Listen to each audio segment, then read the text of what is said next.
What's up guys, Shane Starnes here with Droid Monitor X, and Apple just introduced the most revolutionary iPhone that they have ever announced with the iPhone X. With this 10th anniversary edition, we're seeing Apple finally take a huge leap forward. That being said, not everything is perfect about this device. This is my top 5 features versus 5 biggest problems with the iPhone X. Let's go ahead and get started.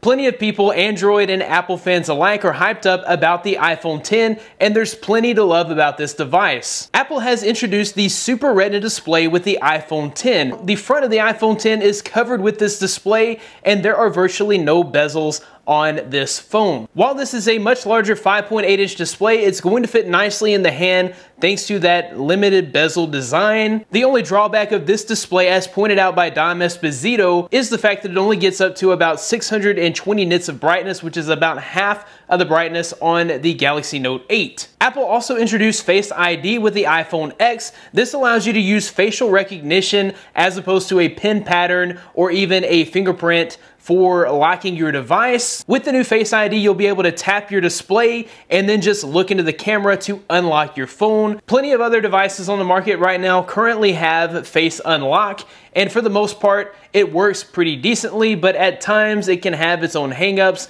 and it seems to be the least secure of locking measures. Hopefully Apple will have those details ironed out before the launch of this device. We've been expecting wireless charging on an iPhone since way back in the iPhone 6s days. We finally have it with the iPhone X. Now I have to give Apple huge props for including Qi wireless charging. That is the industry standard. If you already have Qi wireless charging accessories, you will be able to use those with the iPhone X, so that is a huge major plus. I also like the fact that iPhone has finally adopted Qi charging, because that means that it will be adopted pretty much globally. As they pointed out, restaurants are already starting to build it into their stores. Hotels and even car manufacturers are also on board with Qi charging now that Apple is on board with Qi charging. The iPhone X will have dual optical image stabilization on the back of the phone. This means that not only the main wide-angle lens, but also the telephoto lens will have optical image stabilization. Image blur can be a huge issue for cameras that don't have optical image stabilization, especially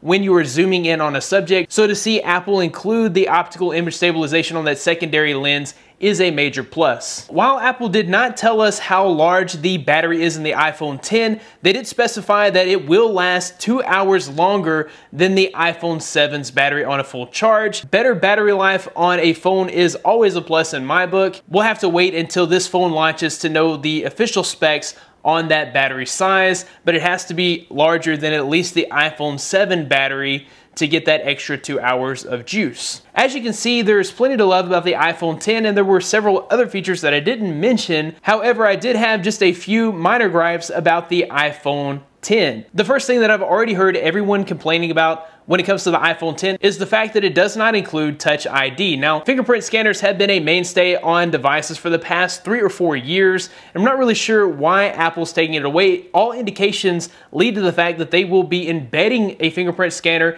in the display of next year's iPhone, so it almost seems like the fingerprint scanner would be a regression. So if you remove the fingerprint scanner in favor of facial ID, doesn't it seem like a step backwards to include Touch ID in next year's iteration? That being said, maybe they'll take another step backwards and include a headphone jack. The headphone jack is still not present on this device.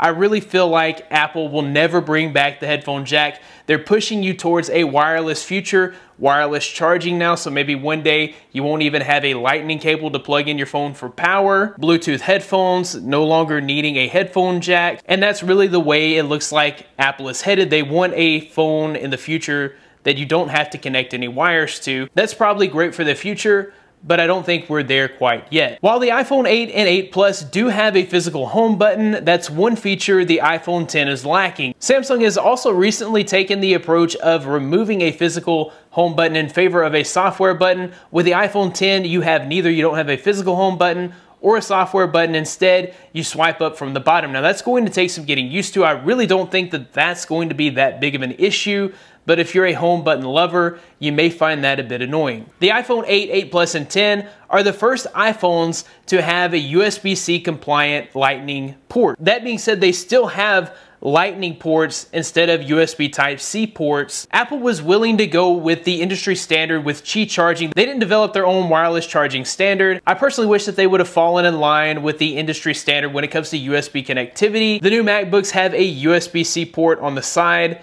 It just seems like it would have been natural to have a USB-C port in the next iteration of iPhones. Now, undoubtedly, the iPhone X will be cost prohibitive for some people at $1,000, or actually you get a $1 discount. It's going to sell for $999, and that's for the lowest storage spec option. Now, that's to be expected. We are talking about Apple here. We are talking about the 10th anniversary edition, and you can't really complain about the pricing on the iPhone 8 and 8 Plus at $699 and $799 respectively. Those seem to be more competitively priced. The iPhone X is for the Apple hardcore fan. All right, guys, so now it's time for you to tell me your thoughts on the iPhone X. Have you found enough problems with it to keep you from spending $1,000 on this brand new device from Apple? Or is this everything you've always wanted from Apple and you're just throwing your money at the screen? You cannot wait till October to pre-order. Let me know in the comments below. That about wraps it up for this video. If you like the video, be sure to give it a big thumbs up.